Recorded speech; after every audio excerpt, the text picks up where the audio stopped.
Hey guys, you're in a nutshell with me, Ina. A month ago, I had an episode. Okay, itong episode na ito. Talking about 50,000 international students. Or rather, pumasok sa Canada bilang international students, pero hindi nagsipasukan. Grabe, no? Naalala nyo ba yan? Ang tanong ko doon, no? Saan kaya nagsipuntahan yung mga supposedly estudyanteng mga yan? Nagtatago ba sila? Sabi ko, likely siguro, they just took on cash jobs. Ganon. Very problematic ang status ng mga yan. Kasi syempre, kung hindi po sila pumapasok, hindi sila compliant doon sa kondisyon na kanilang study permits. Isa sa mga tanong ko din doon, natatrack ba ng gobyerno ng Canada ang mga estudyante once they arrive here? Diba? Yun yung mga tinatanong ko doon. Ito na, finally guys, may sagot na tayo. Natanong po si Immigration Minister Mark Miller tungkol sa issue na yan. Specifically, ang tinanong sa kanya ng reporter, hindi yung 50,000. Kasi po, doon sa 50,000 na number, 20,000 ay galing pong India. At yun ang tinutukan nung tanong nung reporter kay Mark Miller. Nako, ito na, malalaman na natin, Una, ano yung tinanong ko, ang tanong mismo, nasan daw ba yung mga 20,000 Indian students? At in the process of answering, na-discuss na rin po ni Mark Miller yung tinatanong ko nga, kung meron ba silang tracking mechanism sa mga international students. Ito na, panoorin na natin ang kanyang sagot. So who takes that responsibility of this mess, and where are those 20,000 plus students? It's collective responsibility. That number that you're quoting is a bit of a trailing indicator, but it is one of the reasons why we made a number of these policy adjustments and clamped down on the system in general, and ready to do more. But I've done two waves of clampdowns in the last little while. We've seen results where it has prevented a large number of instances of fraud. Verification letters are very important. There's a lot of responsibility, frankly, on the universities that are welcoming people to take responsibility for these people that are paying exorbitant fees just to show up in Canada. It doesn't make sense that if you're paying that much money, you suddenly turn your back when the person doesn't show up in your classroom, right? And that is a Canadian state doesn't follow everyone's comings and goings. That's the reality. I don't track you. Just the conspiracy theorists think we track you guys. No, we don't, and that's the reality. I'm not being cavalier about this, but the reality is that they did get a visa. They were expected to go study, and for one reason or another, there's a large number of people that didn't do so. They may have abused of the ability to go work in whether it's underground or legitimately, and that's something I think we need to follow a little more closely. It isn't just the federal government; it's provincial governments, it's institutions that have perhaps even entertained false hope. People have paid a lot of money just to get in here, and then if they disappear, it's not right. You're expected to study, and if you're not, you shouldn't stay here. O, anong tingin niyo sa sagot? Masaya ba kayo sa naging sagot? Ang haba ng kanyang sinabi. Pero ang main point, mukhang hindi nila alam kung nasaan yung mga estudyante.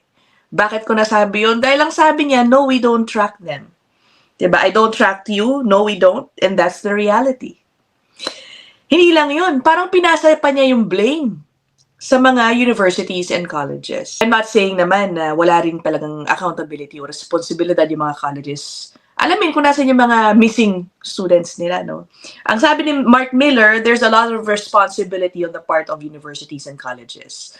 Lalo na raw kung iisipin na ang laki ng binayad ng mga estudyanteng to sa kanila, bakit hindi sila mag-iisip? O ba't hindi nila tatanungin, nasan to mga to? Bakit hindi bigla nagsipasukan? Okay, tama rin naman. Tama, I think, for me, tama naman yung punto ni Mark Miller. Pero it sounds like, is, again, passing the blame to the colleges and universities. What I think, dapat meron din talagang tracking mechanism ang government, precisely for this reason. Diba? Paano kung ang kanilang binigyan ng student permit fraudulent student, 'di ba? Wala naman pala talagang intensyong mag-aral.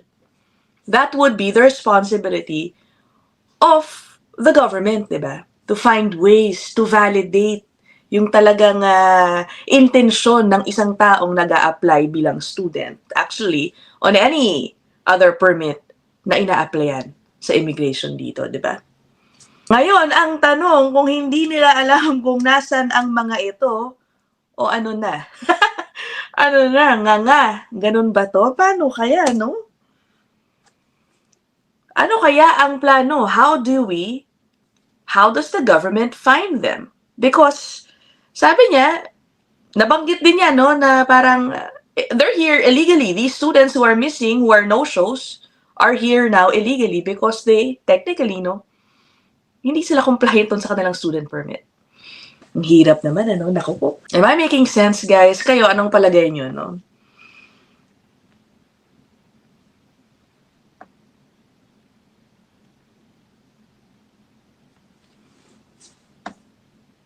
Okay, ako naman, ano, hindi lang dapat yung Indian students ang dapat tutukan dyan, ano? Yun kasi yung tinanong ng reporter. Lahat ng students dapat, saan man galing, hanapin, di ba? Alamin kung nasan tong mga to.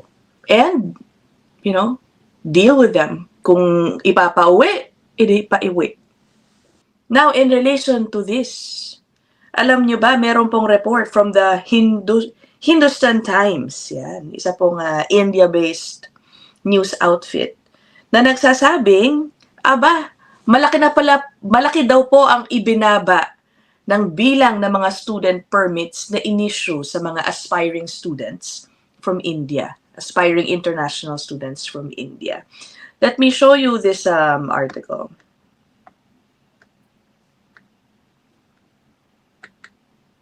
Ayan, no, sabi dito. Permits issued to students from India seeking admissions in Canada fell by over 32% in 2024. O, diba? Sabi dito, these reductions were caused by government measures to stem inflows after immigration became a major political issue hurting the ruling Liberal Party led by Prime Minister Justin Trudeau. May bahid politika ang kanilang dahilan, ano, kung bakit daw binawasan yung mga pinapapasok na Indian international students. Malaki yung bilang na yun, ha? Sabi dito, according from data raw sa IRCC, na noong 2024, more than 189,000 ang in-issue na student permits sa Indian students. Versus more than 278,000 noong 2023. Now, may kaugnayan ba to doon sa mga nawawalang Indian students? Hindi natin alam. Hindi ko naman po masabi. Pero ito ang masasabi ko sa inyo.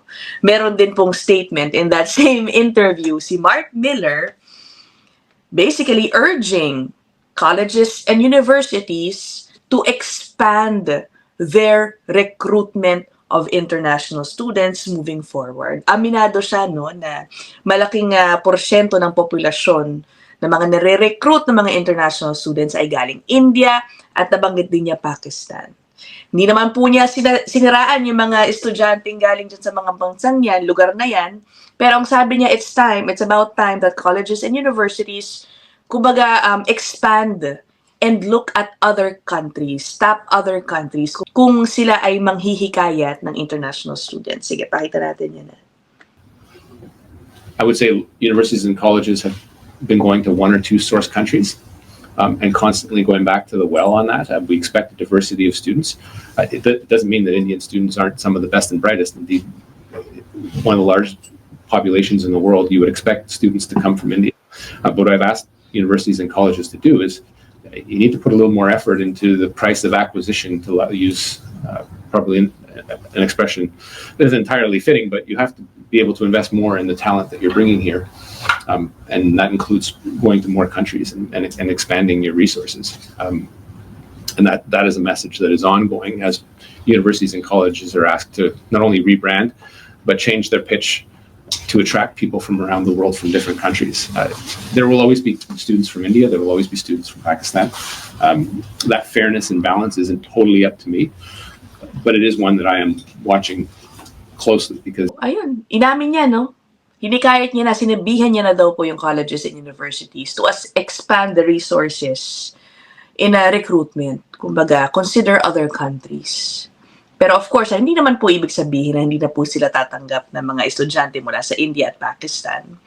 Although data is showing that that Canada is now accepting less students from those countries. So let's just put two and two together, di ba? Gusto niyo ba yon? Do you like that idea? Dami niyo na namang sasabihin dyan sa comment section, alam ko. O sige, balik tayo dun sa original topic natin. Ang tanong ko nga no? O so, paano kaya ito? Paano ang mga nawawalang estudyante? Kasi hindi lang yan sa mga estudyante.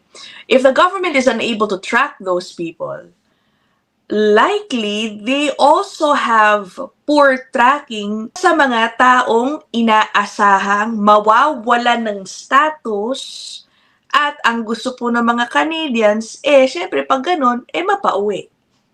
Diba? Paano kaya yun kung wala palang tracking mechanism? Napanood ko rin yung interview ng leader ng opposition. Ayan, si Pierre Poilievre. Ang isa sa mga tatakbo for Prime Minister, kung siya ang tatanungin, dapat daw i-deport talaga. Ang priority niya, rather, kung siya ay ma-elect, ay ma-deport ang lahat ng mga newcomers who will be engaging in crimes. Okay? Pati, syempre, kasama na dyan, I assume, yung mga dumating dito through fraudulent means. Okay? Dumating dito, supposedly, being student, pero hindi naman pala. Kasama na rin yun dun, di ba? Sige, panoorin muna natin yung kanyang sinabi tungkol dyan. Well, it's very simple. If you break our laws when you're here as a visitor, we kick you out. I don't know how anybody can disagree with that. If someone shows up in our country claiming to be a student or a temporary worker and they start firebombing coffee shops, bakeries, synagogues, or any other place, then they need to be immediately arrested and they need to be deported. If someone is obviously a citizen, they should be prosecuted through our legal system and put in prison here in Canada for those sorts of crimes. But there's no excuse for keeping people in this country who are visitors here on a temporary visa or permit if they're breaking our laws. What do we... Tama nga naman siya na who would disagree with that? Who would disagree with that? You're a newcomer here on temporary status and then you engage in crime, lalo na, who would oppose having these people sent back home? Pero ngayon, balikan natin.